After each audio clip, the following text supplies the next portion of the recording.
So this is part 3 of this very interesting dialogue podcast exchange with Manisha.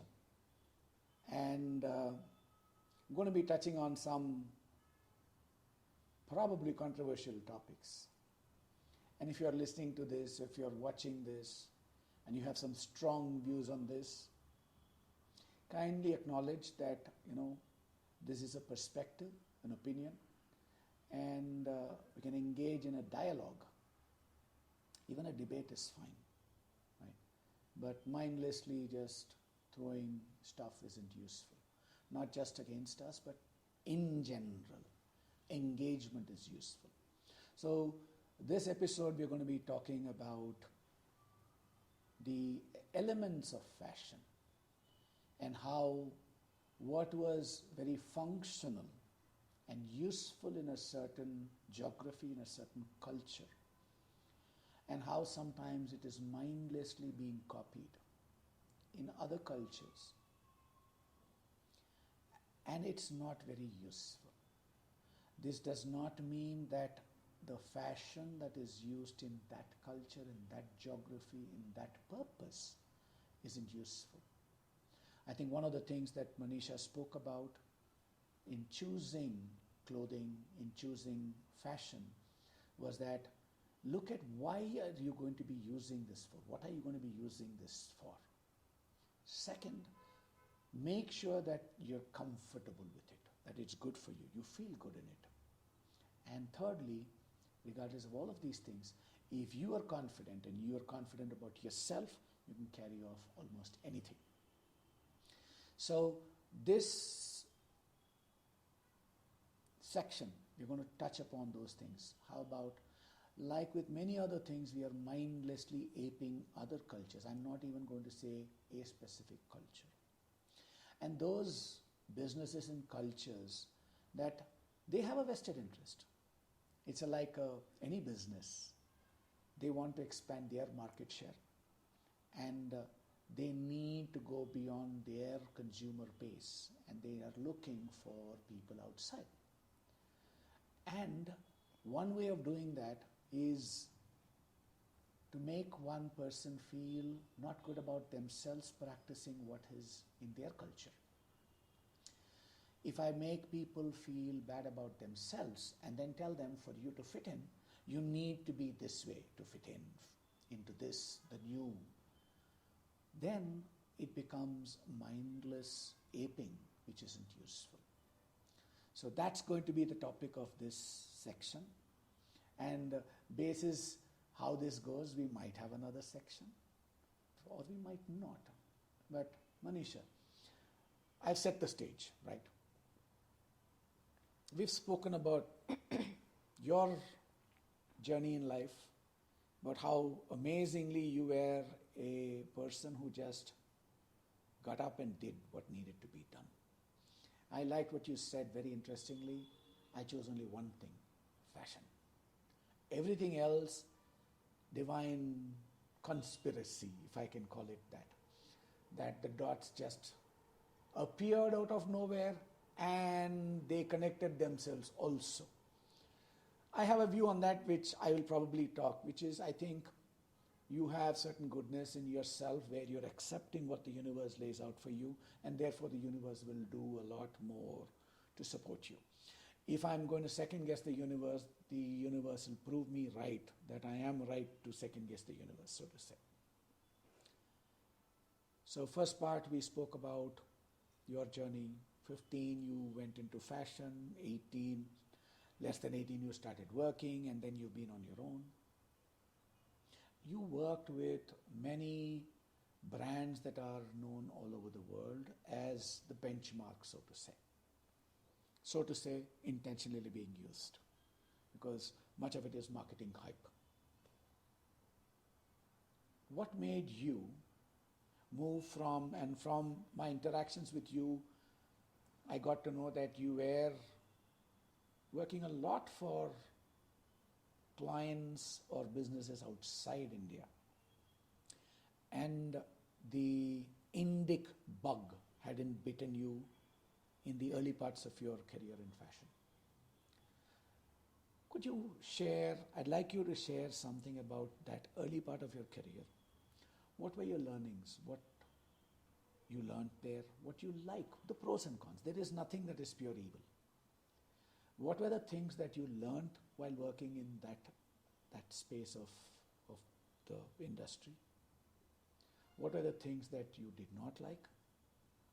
Obviously, there must be something that in Indic clothing, Indic fashion, Indic culture that drew you, that you said, you know what, I'm going to focus all my attention on this and I'm going to take this and work with it, right? So, a large, wide canvas I've given you, but we'd like to know the transition. What did you learn there? How was it? What did you not like there?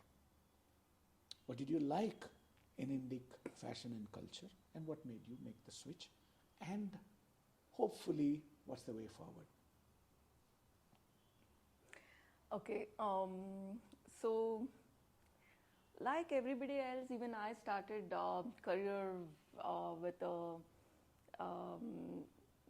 expectation that I'm gonna explore a lot and become Western fashion designer because I like this. yeah. And I chose the brands and companies also, which were following mostly the Western fashion. So initially I was super excited and I was so dedicated, and fortunately I also got applause for the work and the designs which I created, and some of them went on the ramps. When I say ramps, they're like international fashion weeks, like London. Some names that. Are you okay Paris. with sharing names? Yeah. So some of my designs which I had developed in embroideries and using jersey materials. Jersey is knits again, which we source usually from Tirupur. Those went on ramps like brands like Armani, Gucci, and Prada, Alexander McQueen, Diesel. Like there are just few like them. Quite a lot of brands which not just chose the designs for the ramp, they also went ahead with the production for those designs. So one such brand is Atro. I still remember I gave around 18 developments. Out of 18 developments, 12 developments went for production. Wow. Yeah, that Two-thirds. Was an achievement. So like that. So that's, I can say that's like peak, where it could have hit me like I'm at the peak type. Thank God. I've arrived. Thank God it did not take me into that direction, because parallelly I was noticing what else was happening along with it, because all our inspirations, whatever we were doing, the concepts of designs and embellishments and prints, a lot of things, though we were getting the the stories and mood boards from the clients, the roots of the inspiration for many stories, it used to be connected with India. The inspiration was from Indian arts, dyes and prints and weaving. So a lot of things were connected with India. So I somehow, season after season, I started this one common pattern. A lot of things from India are going as inspiration in a bigger platform where nobody speaks about it. Of course, in the story they mention somewhere like this weaving is from this part of India and all those things. That is like very few brands, not all brands. And I still remember some of the brands even didn't want us to put the label made in India. They wanted us to use the label made in Italy. All those things. But these arguments went on, and then we made sure that made in India labels have to go with the products, like that. interesting because I read somewhere and it's been corroborated by people who know. I don't have the data right off. Apparently in World War II, 1.5 million soldiers from India fought on the Allied side. And nowhere is there a mention of a single soldier from India who fought in the war. That's true. I mean, somewhere we as Indians also should make an effort to be our own voice. When we are doing something, we should talk about it. So I'm going to challenge you on this. Isn't that part of our culture? We wanted you to actually say a few things about yourself and you refused to. If I were to talk to the camera or to anybody and say how great I was, I'd find it very, very difficult. Because in our culture, we are told, don't beat your own drum. You just do your work. Don't be associated with anything that comes out of the work, right? If I were to look at the Bhagavad Gita says, do your duty, do not be attached to the results or the credit coming to you. Yeah. Right? So this is about culture because fashion has everything rooted in its culture, right? So culturally we are told not to beat our own drum, not to speak so boastfully of ourselves. So how can we find fault with somebody else for exploiting that? We have made a virtue. Normally we make a weakness into a virtue. This is a virtue that became a weakness for us. I agree. I mean, if I have to answer for this, yes, our culture says not to boast about self, but nowhere it is said don't talk about the truth. Satyameva jayate. Yeah. I mean, you don't have to beat the drums to talk the truth, right? You can say it in many ways. In my case, I don't have to say that I have worked for those brands. I can just show something which is equivalent to that work. Equivalent or better? Better than that. Yeah, equivalent it comes because it is still be considered by the general market that superior, in terms of quality and wherever it is in the marketplace. So that's how I can say. Like if somebody asks me like where did you get this inspiration? How did you get there?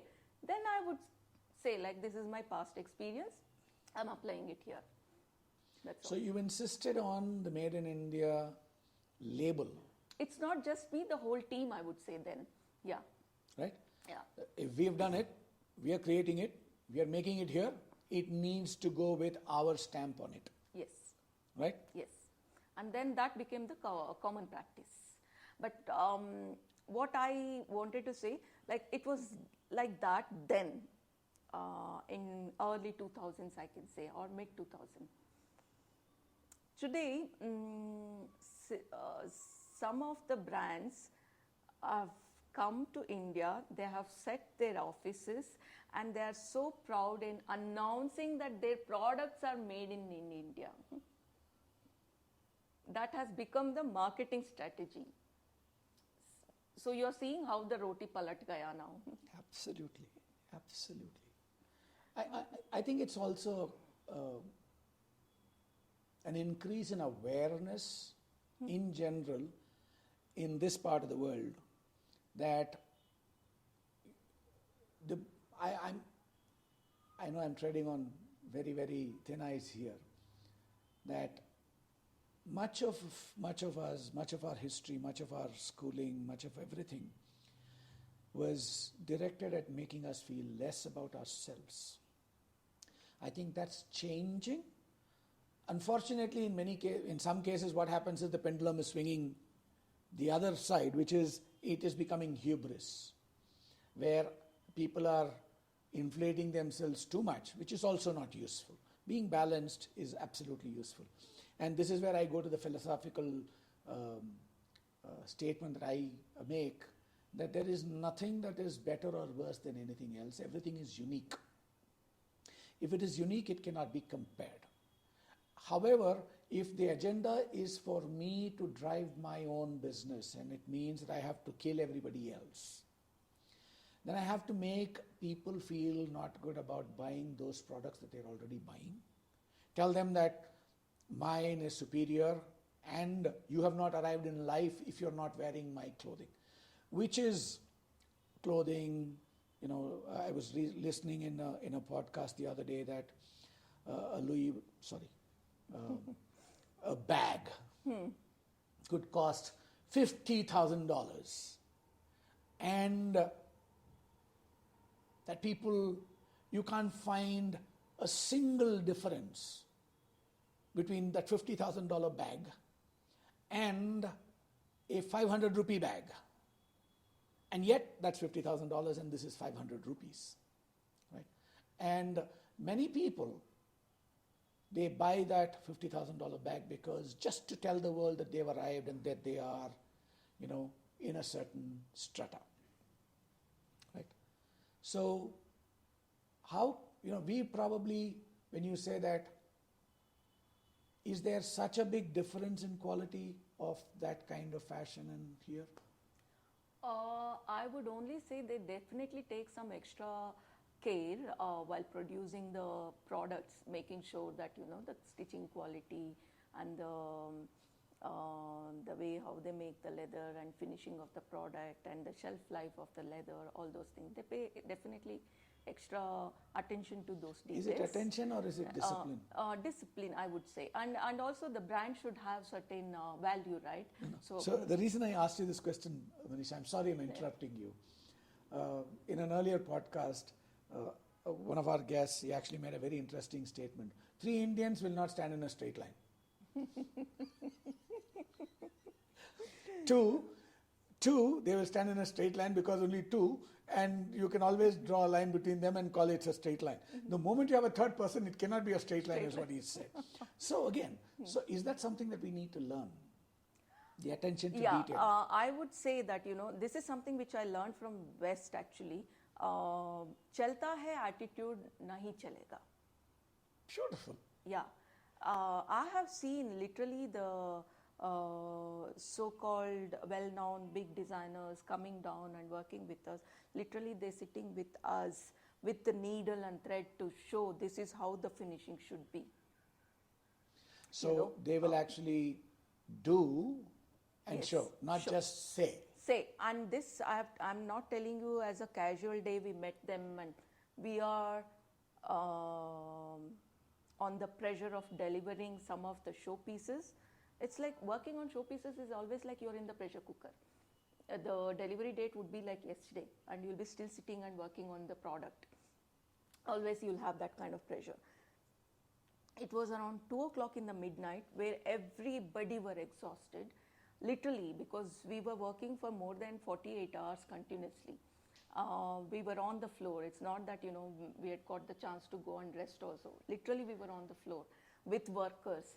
The workers were frustrated and they were so exhausted. But all of us knew the importance of that project and the importance of that particular project's delivery. We are literally working and none of us remembered what our designations were. Everybody were doing all possible works to complete the work. Okay, so that's when it was, I know the time because it was 2 a.m. and some products are under finishing stage and I'm standing there and demonstrating them how to fold, pack, all those things, and a designer walks in suddenly and says, I cannot approve that. I asked him why, what happened? And he said, I cannot say in words because he was from Italy, he didn't know fluent English. So he said, I can show you. Wow. Yeah. And you don't believe when he said that, I had chills. Even now you can see that, because 2 o'clock, everybody were exhausted. I did not have the, what do I say, the courage to tell anybody to rework on something because they just wanted to finish and go. At that stage, if we say rework, they may not even complete the work, He came, he took the needle and thread, everything, and there was one brooch which was attached on the shoulder and that was hanging down a bit. The brooch was supposed to be study on the shoulder, and he identified that thing on the garment which was lying on the table, not that somebody was wearing it. So you can imagine how perfect they are with the details. And then he showed it. This is how it has to be sewed, and now see, even when I hang it, it stays where it has to stay. See, this is, again, I'm taking another segue here. When we look at the temple architecture or all the architecture that we have, the attention to detail, the absolute craftsmanship that we can see is amazing. I recently heard a story of somebody who was creating a sculpture that was going on the top of the gopura of a temple, and that was 80 feet in the sky, and he was sculpting that, and he was not happy with the expression on the face, the clarity of the face. And somebody was there, apparently asked him, what are you getting so upset about? This sculpture is not coming out right. So he said, where is this going to be placed and what is it? So this is the right on top of the temple gopuram, and it's going to be there. So the person apparently asked him, it's there. Nobody can see it. They just see a shape. Apparently the sculptor said, I will know that it is there and I will not be happy. Right? It might be a tale, it might be anything, but I think my takeaway from this is that regardless of whether, character they say is who I am when nobody is watching. But there is not a time when there is nobody watching. I am watching anyways. Right? Correct. So it is not anybody else. So I think somewhere we had all of this. Craftsmanship, all of it was there. Yes. Finest gold. Weavings. Finest gold thread in Sita's saris, you mentioned. Where did we lose this? One. So are we relearning what we already knew? And did we lose it? Or were we made to lose it? It really doesn't matter. We've lost it. Yeah. Right? So is it, and how do we bring it back? I know you might not have an answer to how. The only answer that you and I can give is we will be that. Right? And hopefully somebody else will get inspired. So this attention to detail, yes, I absolutely, I have seen this in other, my life as well. That the discipline, the ability to follow process, the eye for detail, and being extremely particular about what is to be delivered. And to throw away something that doesn't meet the standard. I think it's very, very important for each of us to have. True. Right? Yes. So how do you bring that back? Is it coming back? Will it come back? According to you. I am certain that Adivalka, you are doing all of that. Definitely. That's why mostly all my team members are irritated with me. Somebody will say devil, somebody will say I have an eagle eye, all these things. But I really don't care. I'll be like, मुझे जो चाहिए वो होना है. That's all. I'll give you a dad joke now. Next time they call you a devil, no? Huh? I'll give you a dad joke. Say, I'm a Devi with love. Yes, I'm going to carry it back today with me. Yeah. Good one. Yeah. Right. True. So yeah, I mean, the question which you asked, are people following? Yes, some people are realizing being perfect is really important. You can't let go something and expect the best results. You have to if you are not satisfied with your own product, how can you satisfy others? So first you have to be satisfied. For you to be satisfied, you have to tick all the boxes in your checklist. Only then you are satisfied. Then you can explain and expect others to be satisfied with that product. Some people are now realizing this and trying to apply and फिर भी in the larger area, we have this attitude, chalta hai. Chalta hai is nahi chalega. Nahi chalega. Absolutely. The reason I'm picking this up is what you just shared got me to think of something that I think is very, very important for all of us to be aware of. There's this wonderful book called The Art of Being Kind by a Swedish doctor called Stefan Einhorn. And there is one portion, right?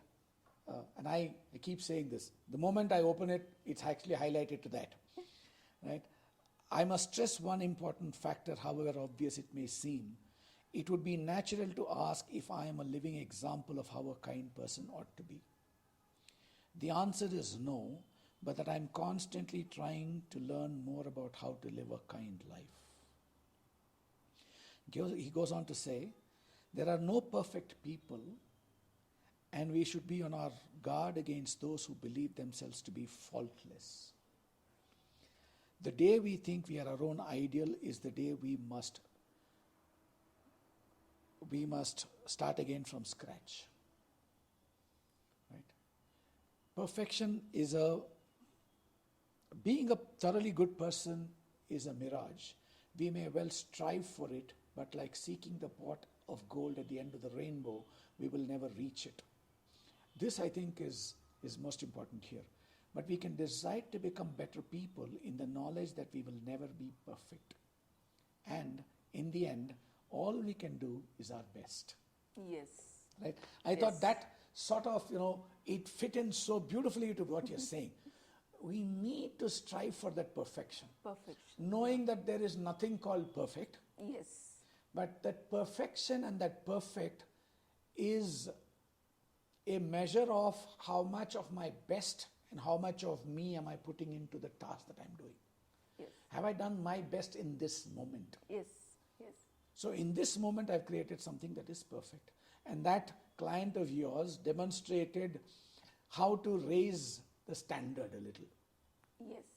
And I also learned, that's the moment when I understood it's so important to pay attention to the smallest detail in the product. And because I saw the difference before how it was looking, after he worked on it, how it looked. And that stayed in my mind. And even today, if I'm able to talk about it, because it's always there in my mind, that difference which I observe. Absolutely. You're reminding me of another wonderful human being that I was fortunate to work with. And this person once came and told me, he said, GS, devil is in the detail, right? I looked at him and I said, because I was being very particular, formatting, the font in one place is not all right, it's not the same size, if this can't go out to a client. So he came back and said, devil is in the detail, right? So I said his name, and I said, no, God is in the detail. Whether it's God or devil, your choice. Yeah. Right? If you think that it is something that is imposed on you, it's the devil. If you are willing to do it on your own, then it's God. Yes. Right? Or whatever it is. There could be atheists and agnostics who are listening to this and saying, this doesn't compute for me. Whatever it is that you believe in to be useful, that is the detail. I think that is something that is very, very important. And I noticed this in all the clothes that I have. I've been fortunate to get from Adivalka. So, do you think the way we are right now, again in some form or shape, a different kind of what is natural Indian is not good? That messaging is going on for a while now. Correct? What are your thoughts on that? People have to start studying about our own culture in detail, I would say, because no doubt I always had respect and inclination towards Indian fashion, Indian arts, temples, everything. But when I actually started considering it as root of everything, root of all inspirations, especially in fashion, it was when I was doing yoga and was doing little research about Indian clothing and the suitable clothes for yoga, what was there in India and what would be the appropriate fabrics and the forms for yoga. That's when I was studying a lot of articles and some of the books and all. And then I came across with a piece of article which said in our Vedic period, I told you this before also, Vedic period fashion is something which always inspires me and inspires me to stick to the roots, because that's when I learned during the Vedic period, the fabrics were not considered just as fabrics. They were considered as something very sacred items which goes on the body. Okay, so the spinning, while people were spinning and weaving, there used to be certain hymns which they used to chant. And that's how they used to complete the making of the fabrics. And the treatment of the fabrics also used to go with turmerics and other things, which were considered as really, really sacred things to wear on the body. And people used to wear those fabrics with the belief that it's going to bring them the positive and holistic energy.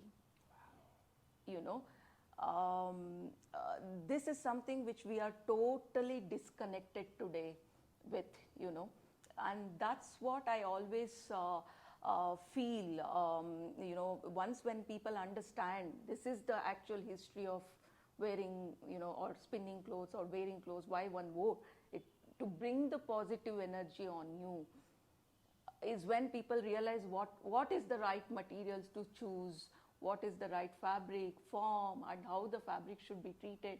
Everything else they'll start knowing.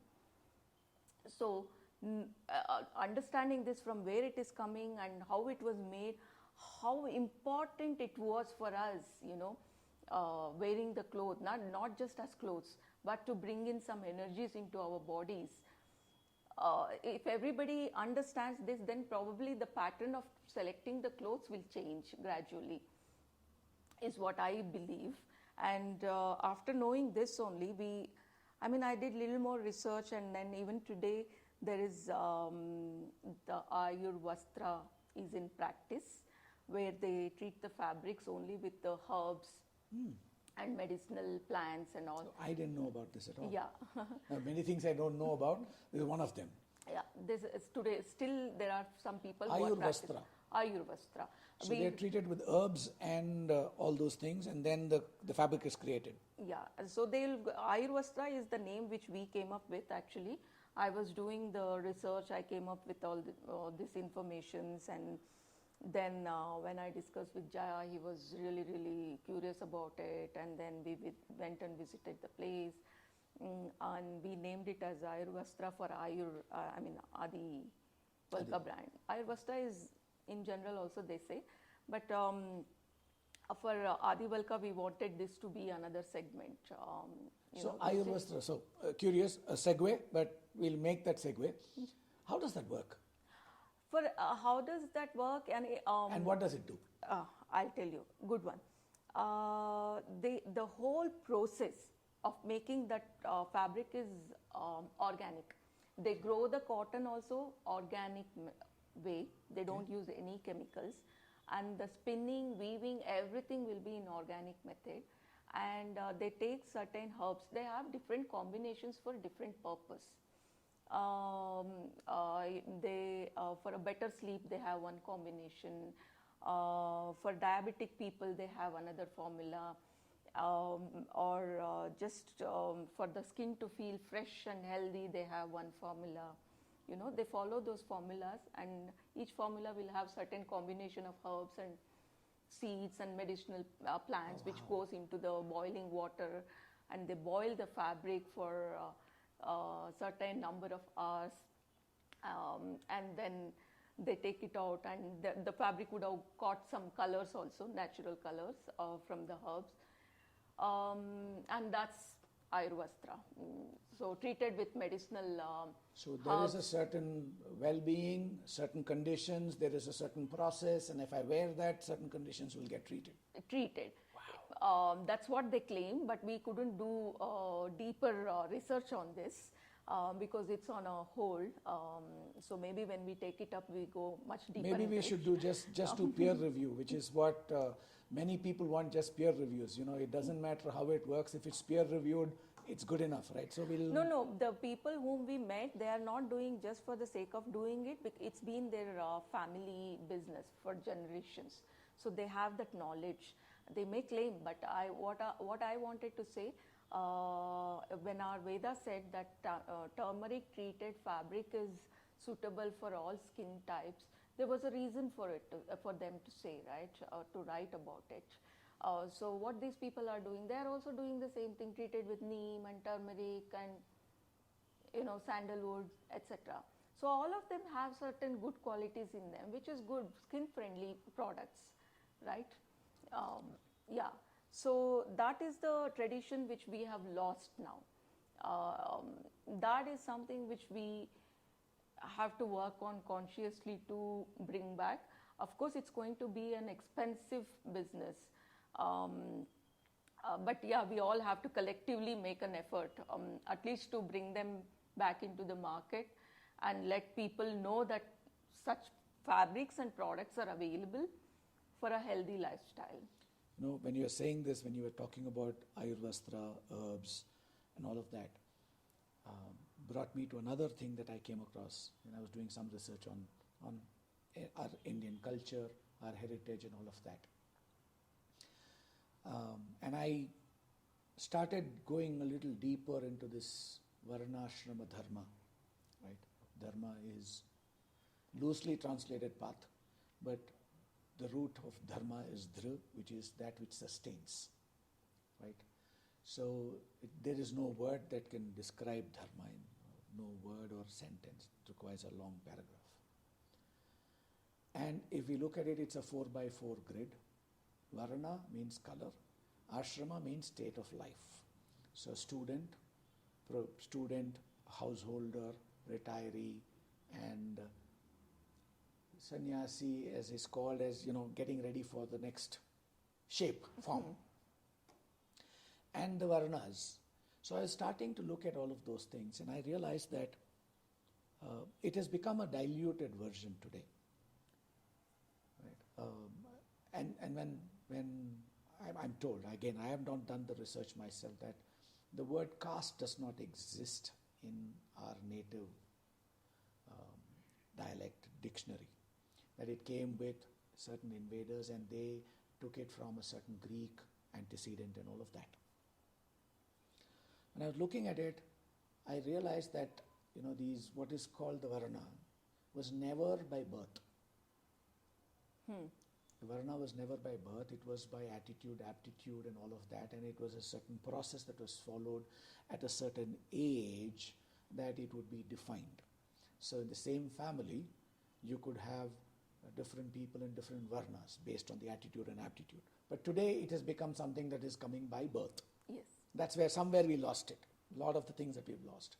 The reason I'm going there, one of the things that I started researching is that one definitive thing was the Varna. I said, why did they call it Varna? I started going a little deeper into it. And I found out that it was the covering of the upper torso that was of a certain color. Yeah. Right? It's called the Upavetam. This in Sanskritam would be called an Upavetam, because this is not supposed to be worn on top of this. This is supposed to cover my upper torso. Now it's become a fashion statement and I can use this to do this, but earlier it was supposed to cover my upper torso. So Upavetam. And then I said, this sounds very familiar to another word, Yajñopavetam, which is Sanskritam for what is today called the sacred thread. So I started going into yajna. I was just looking at linguistics, and I don't know Sanskrit. I don't know Sanskritam. I don't know. I'm wanting to learn, but I don't know anything. So I started relying on other people who were learned and didn't have an axe to grind, and I started going deeper into it. I'll come back to Ayurvastra. That is why I'm going there. I don't want people to think that we are going off on some rambles. Yajna upavitam. So it said for yajnas, there is a certain covering for the torso. And I came across something very interesting when I got into that.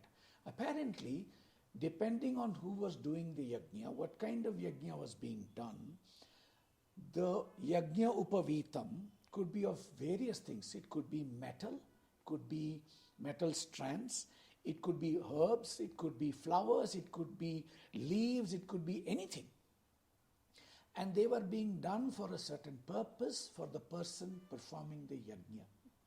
Right? So, I think we knew a lot about how it would affect us. And so, to me, it's not surprising at all that Ayurvastra could work.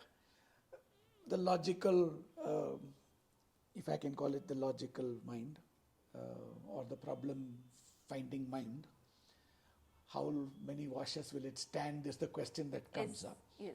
So obviously it would have a finite life, and then it would become like any other fabric. Yeah, I mean they were saying like some would stay for 50 to 60 washes, and some are permanent, depending on what goes into it and for how long they boil the fabric in the boiler with the medicines. It all depends on that. Okay. So we actually did this small project on that. During COVID, we released Ayurvastra mask. So it's there in our website. Wow. Mask made with this Ayurvastra fabrics.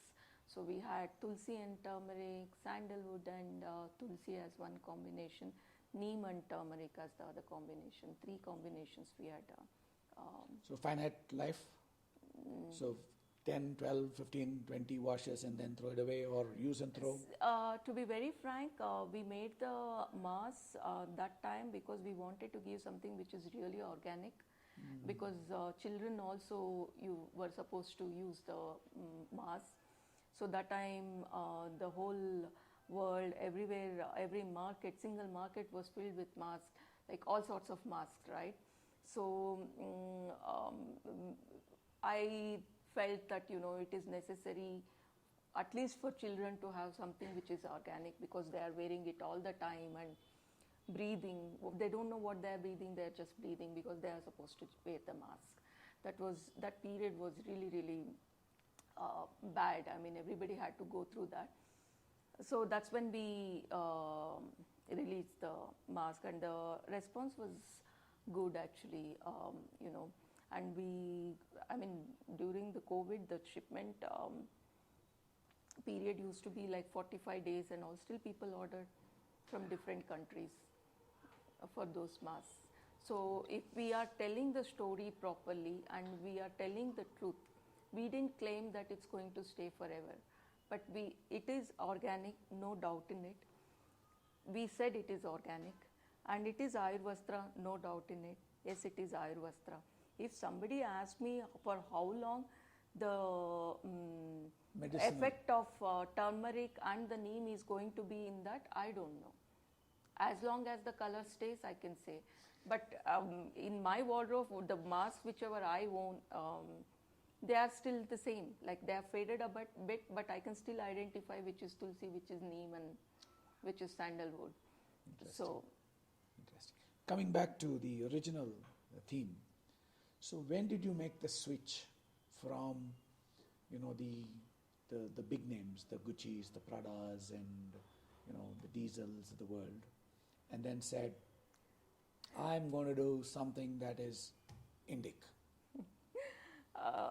Yeah, I mean, from that part of the world, I moved to another company which was a buying house for US market. Total contrast. From luxury products to streetwear. That is, so this is like highly crafted, this is like, mass production. It's like if you take a t-shirt, you find every possible thing on the t-shirt, overloaded with designs and labels and branding and lot of graphics on them, colorful, a lot of embroideries and colorful prints, like that. Total contrast, I can say. Sometimes I wonder when I say some of those things, whether, people went around looking at all the scraps of cloth that were left over from cutting and then they put it together and created something. Oh, that was there actually for Oh my 3 God. seasons. For 3 seasons, the t-shirts went on like that in the market. Cut and sew and applique work, it is called, as using some other garments fabric. Initially one product was made, but later for production we had to produce the fabrics in that way and cut and sew and You're reminding me of a very funny incident. Growing up, I was probably 5 or 6 or maybe a little older, and 3 cousins, we used to be there, and grandmother, maternal grandmother, we would always go and pester her. And, we'd ask her to make some sweet, something sweet. And she said, okay, I'll make rava milk cake for you. I said, okay. So we were all sitting, and she made the rava milk cake. Apparently for her something went wrong. And it did not come out as a cake, but it came out like a gooey but very, very interesting thing. It was amazing. So we ate it. Next day we went and said, we want you to make the same thing. She couldn't. She said, I'm not supposed to make it this way. Right? I was trying to make something else and it came out this way and you're asking me to replicate it. I don't know what to do now. So maybe something like that, and you created something and then you had to create the garment itself in that fashion. My God. Yeah, I mean, I don't say like we were trying to do something and we got there, but the idea was like that only, using the different fabrics and designs and applying on one garment and seeing, because in US there are some cult brands which are very loud in fashion. They like only colorful stuffs and lot of graphics going on the t-shirts with bold statements, with a lot of skulls, like that, and tattoos, all those things. So that is what I did after I worked From the luxury to this, to the mass. Total contrast. But again, this gave me a different exposure. Like I learned quite a lot about US also. This is one of the segment which I'm talking. This cult, some of the cult brands who chose their products to be like that. But there were other brands also who literally went with minimalistic details on the product, but the product would look quite elegant. So I've seen both there. So after all those things, I felt that I've done around, and I have to do something of my own now. It's just like that 2.5 years. I've done all of this, now what next? Yeah. So because then it's like, TK, for how long can I go on working on somebody else's inspiration and give them, and if I'm capable of working on somebody else's inspiration, I'm capable of working on my own inspirations as well. Why not? Let me try. So that was the first project which I tried. I was still working. I did not disclose to anybody, but I just went ahead making my own designs, and I named that brand as well. I went ahead and registered the brand, and I was ready to launch, but then I realized that's not how the business works. I like the way you say it. It's not the way it works.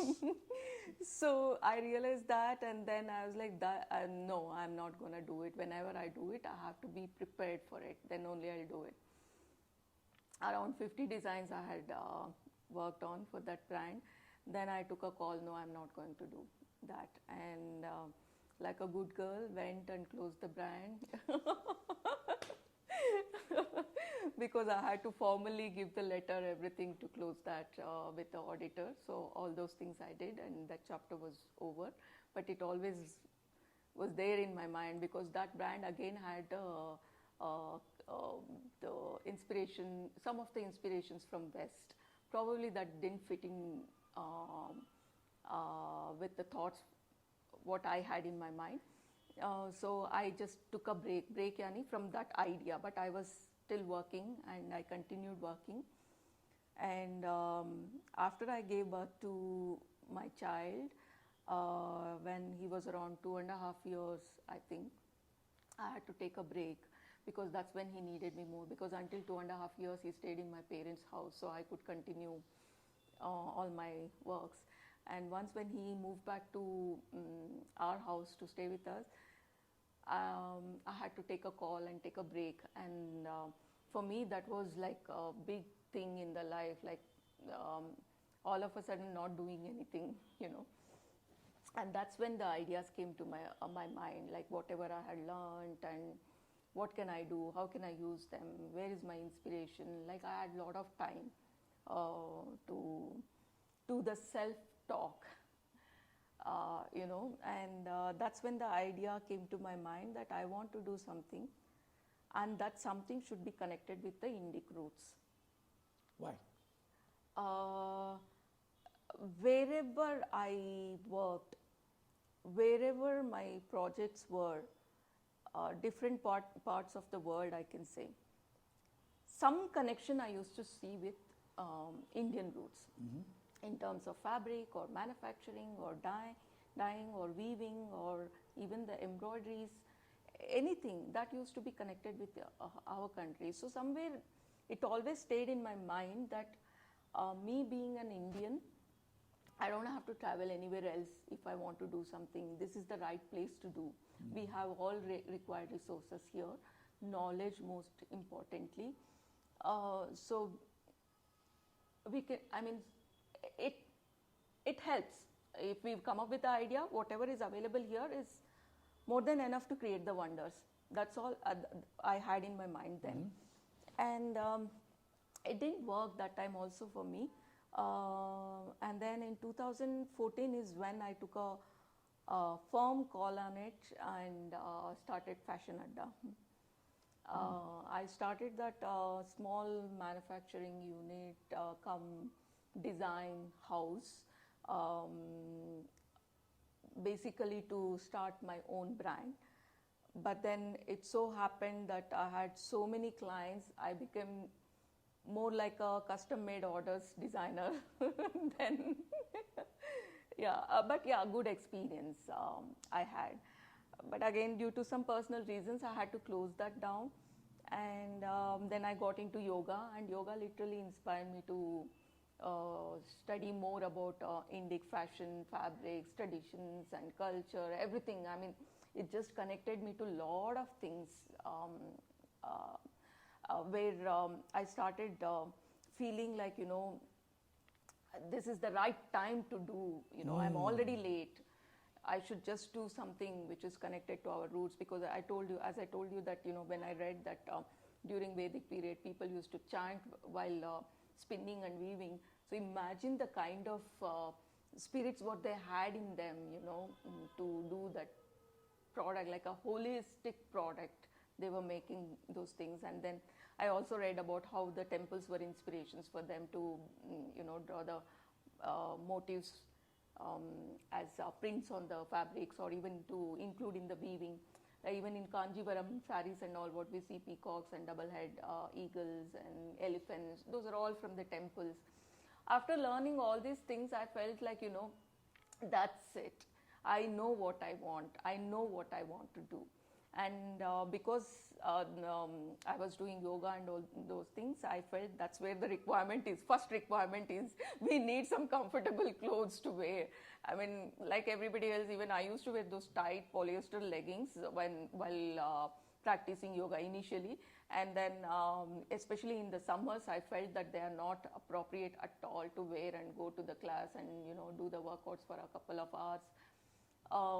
And then I felt like here I should do something, and then I started working on the forms, and first I started studying what Sri T. Krishnamachari and his family wore while practicing. I started actually from there and then went beyond that, and then after that how it was, everything I studied. And then everywhere it said cotton is the appropriate cloth for the yoga wear, and it shouldn't be body hugging for the yoga. Yeah. And today we don't see anybody wearing loose clothes while practicing yoga. Not just practicing yoga. Most times it's form fitting seems to be because the ones that I'm reminded of a joke somewhere. I saw a cartoon somewhere. Apparently there's a beach and a place where they said, don't wear clothes for the body you have, not the body you think you have. Right? And I think somewhere it becomes, all of it becomes again aping mindlessly. That somebody did a fitness cassette, or I'm talking cassette because this is when it came out, fitness cassette, video cassette that came out, and everybody started aping that person. And then today everybody seems to be saying that if I want to, now today is about grabbing eyeballs, attention, 45 seconds. How can I grab that attention? If I'm doing great work, it's not going to do that. And I'll have to, in that 45 seconds, I'll have to titillate. I'll have to do something to grab their attention. So I think I can understand when you say that loose clothing is no longer... No, many people felt that I've gone insane to come up with such a concept. Yeah, it was not easy for me to do the initial presentations because the way how they used to look at me and walk out of the rooms. I still remember, and I'm like, okay, it's okay. Someday they will all come back and sit, like that. But yeah, whenever I said that wearing nylon and polyester tight-fitting pants are not good for yoga, otherwise also because it has, a lot of chemical process gone into it, and it can affect your skin, and it's not good to have those fabrics on your skin for such long time. So please avoid. And Adivalka is one of the brand which is working on this, and we are coming with the suitable drapes and the forms where one can do yoga, all forms of yoga comfortably. And we, in fact, before I went and gave the pitch to people, we had given our products to a lot of yoga teachers who could do all forms, and after we got the feedback only we launched the products. Until then we had not launched the products. So even after taking all those basic necessary steps, initially it was really difficult for me to go and talk to people because they used to look at me like, kahan se aayi hai? Like, she's from a different planet. What is she talking about? For yoga, if we don't wear legging, what else can we wear? Our teachers have to see how our body is moving, where our leg is, everything they have to see. Only then they can correct us. That's how they used to argue. Unfortunately, this has become a accepted, culture. But when I spoke to my guru about it, I really, really give a lot of credit to my guru, who taught me yoga, and I was still practicing with her then. When I discussed with her, she was like a very, very nice person, very kind and nice person. She's like, "Che, yaradu." This is how she reacted, And then I got little confidence when she said that, And then she was telling, who said that teachers have to see the body movements? If teacher is a good teacher, with your breathing they can understand how your body is moving, whether you have stretched your leg properly or not. Why you have to show your body for it? Wow. If I'm a good teacher, I can find out from the way you're breathing whether the posture is right. Right or not. Reminds me of that. She was telling your little finger can say where your body posture is wrong. Reminds me of that client who came at 2 o'clock in the morning and started stitching the clothing on the table, and I'm able to make out that it's going to droop. Right? Yes. Sign of somebody who's an expert. Yes, yes. Wow. So she was saying, I practiced all my life yoga in sari when Appa taught. Like, yeah, now I will say who Appa was, T. Krishnamachari, and his youngest daughter, Srimati Shubha Mohan, was and is my yoga teacher. Wow. Pronouns to her. Yeah, and she really, really helped me a lot while working on the patterns. I used to wear the samples in the class to check if the patterns are working or not, and they used to be pretty loose. And she was she's such a great teacher, I must say. Even then she used to correct my posture, and then she used to give me some tips also. Maybe you can alter your pattern here so that your legs will not be visible. Like that. Quite supportive she was. And once when we came up with the proof of concept collection for Adivalka, the first shoot we did with her only. Adivalka's first shoot. Wow. She wore Adivalka pants, and we still have the pictures in our Facebook. And I use your Adivalka pants when I go to the gym, so I find that extremely convenient, comfortable.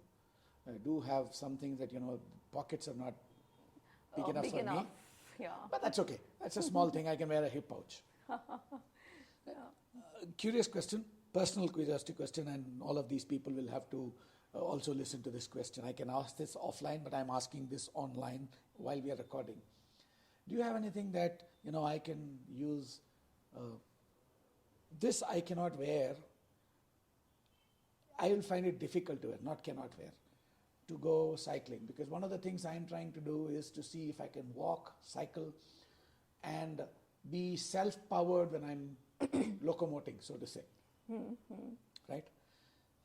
I tried with this, found it a little difficult because I sweat a lot. So do you have some things like that in mind that you can create? Because like yoga, cycling is another big, and fitness. Yeah. Right? Yeah. So for these kind of requirements, we came up with another segment called athleisure, Indic athleisure. That's where we have created the forms which would be suitable for gymming, dancing, cycling, for such activities. Okay, I shall come and take a look for sure. The one, the one that I have, the blue one. The blue one, that is from athleisure only. Lovely. That is very comfortable. Yeah. It is extremely comfortable. Yeah. So like this, we also think some requirements come from clients, some suggestions come from clients that, your products are so good. Why don't you do something here also, like that. So we are constantly on it. I was in two minds, whether I should wear that and the Adivalka t-shirt, or should I wear this and this. I chose this. So. I'm really happy you chose this, because this suits more for this program. Yeah. So, in the interest of time, and you've been extremely gracious, you've given us almost the entire day. Thank you very much. Where does Indic fashion go from here? Right, Adivalka is a certain step, right? And those, I heard this in a discourse by David Hawkins. He said, people who go to peace rallies are those who believe in peace already. He also uses another example. People who listen to a certain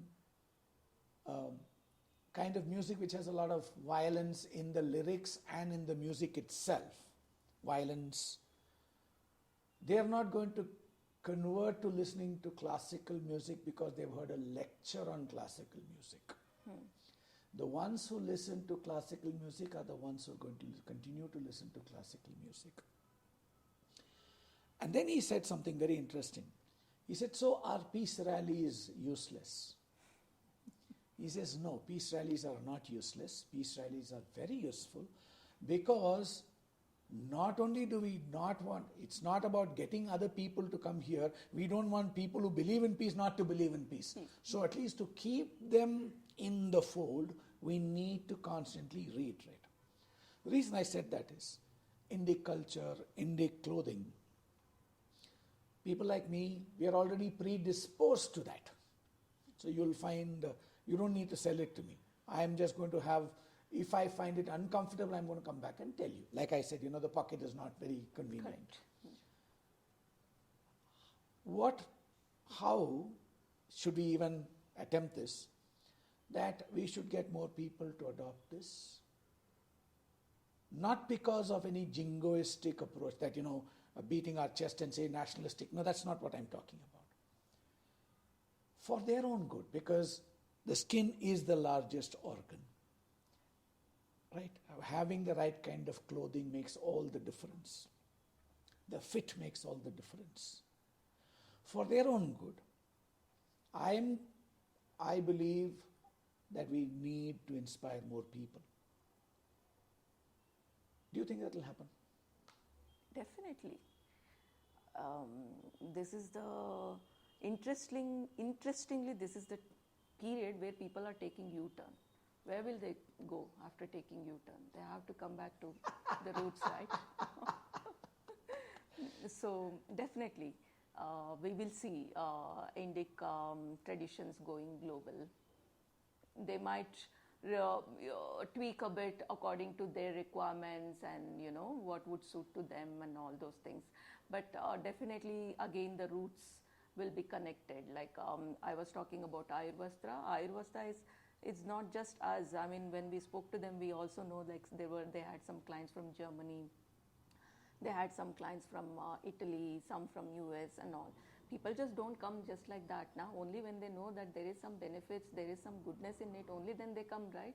All the way. Absolutely agree with you. Yeah. I'm talking more about people in India, in our country, right? How do we get them to understand that this is good for them, that this is useful for them, and that it is not useful to mindlessly ape something which works elsewhere? I'm not saying it is wrong.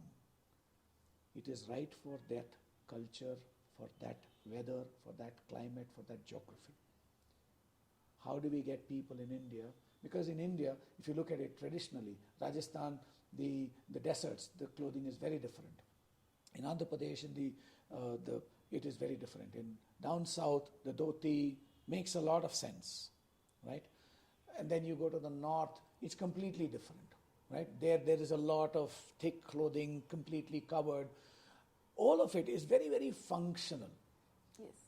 Right now, because we have taken on a certain mindless aping, it is homogeneous. There is no difference between one and the other. How do we get people to understand that? See, again, I would say like people, first they have to understand what their origin is. And unfortunately, we are also disconnected with our itihasa. Everything starts from there. Our itihasa is not about one person or one story. It's about everything. Like, if I were able to talk like, fabrics were mentioned in Vedas because it is mentioned in itihasa, that is how. So it is not, they have covered every possible topic there. So we have to read and, somehow people have to get to know our roots and respect them instead of, there is another trend, a lot of people read this side, that side, both the sides. They compare and start debating and they say like, that is superior and this is like, superstitious beliefs and it's like, how can you change them? You can't change them. Then such people will wait for the West to approve. So we are taking U-turn and West is watching us, Once when they feel that taking U-turn is the better way of living life, when they take the U-turn, these people also along with them take the U-turn. That's all. Absolutely. How do we make it cool? Because if you make it cool, a lot of people will start. See, how do I make it cool? Wait, we have 3 youngsters here.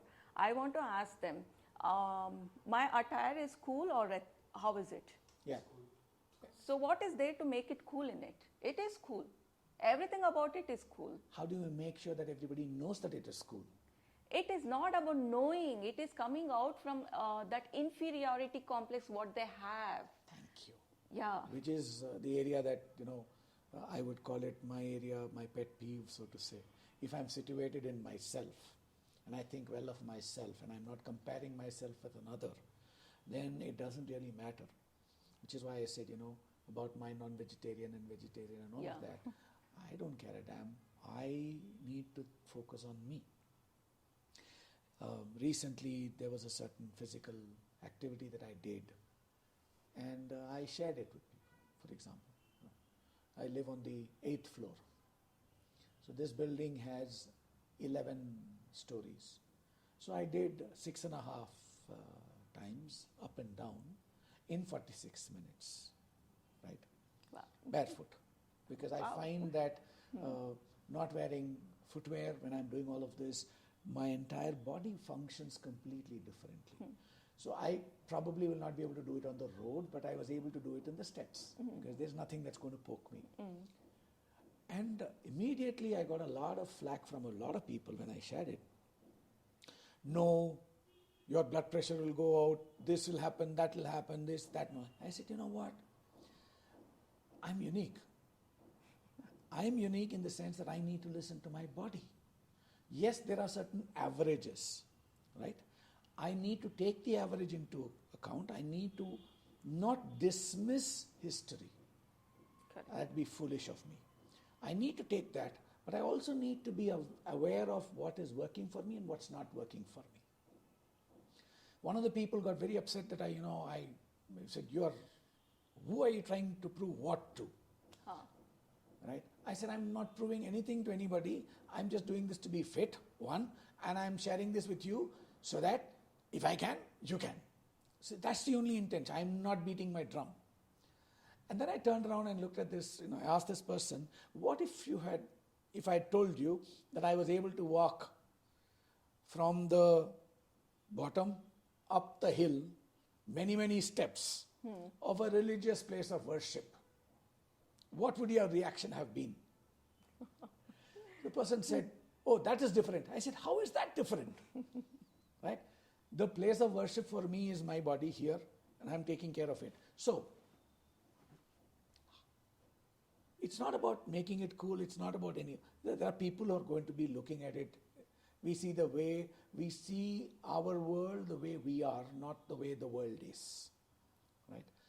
However, I can take a very philosophical approach and say, so everybody does what they have to. But then we wouldn't be sitting here, this podcast wouldn't be happening. Yes. Right? Now that I've decided to walk this path and decided to be out there, what are ways in which we can get them to understand that they need to think well of themselves, and therefore what they wear is an expression of how well they feel about themselves rather than the other way around? It's very simple. At the same time, it's difficult also. I'll tell you, because if people start doing self analyzation about what they're wearing, every time when they wear different clothes, how they feel, what made them to feel happy and comfortable, they'll be able to pick the right thing which suits to them. Lovely. I think that's a lovely place to end this.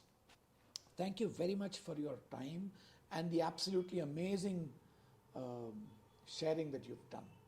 I do have one question, and this is a question that I ask all my guests. It can be some instantaneous answer or something that you would have thought about, whatever. What is one message that you want to get out to the world? What is that one most important message that you, Manisha, wants to get out to the world? At least to the viewers and listeners of this podcast is a first step, and then they will share it and more people will get to know this. What is one message that you want to get out to the world? Never give up. Beautiful. That's it. Whatever it is, never give up. Beautiful. I think that's a beautiful place to stop. And, one thing that I do is I always take a rain check from all my guests that, we will call you back. And we will want to talk a little more, maybe different things that we can go into more detail on. Sure. We can dial deeper into many of these aspects. Request you to just look at the camera and tell people to like the podcast and share it with people, please. Just tell them. Yeah.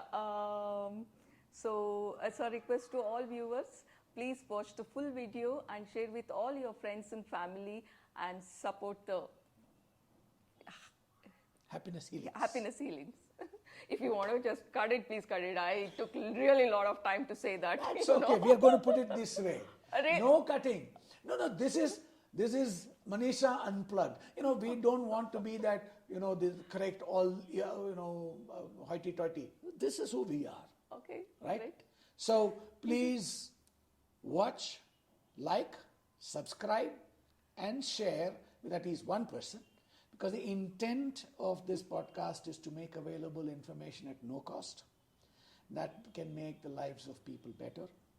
It has no commercial interest at heart. Thank you very much. If you watched so long, thank you very much. Please leave us some comments. And if you think there are guests or topics that you'd like us to deal with on the podcast, let us know as well. Thank you very much. Stay happy, keep smiling, and just be yourself.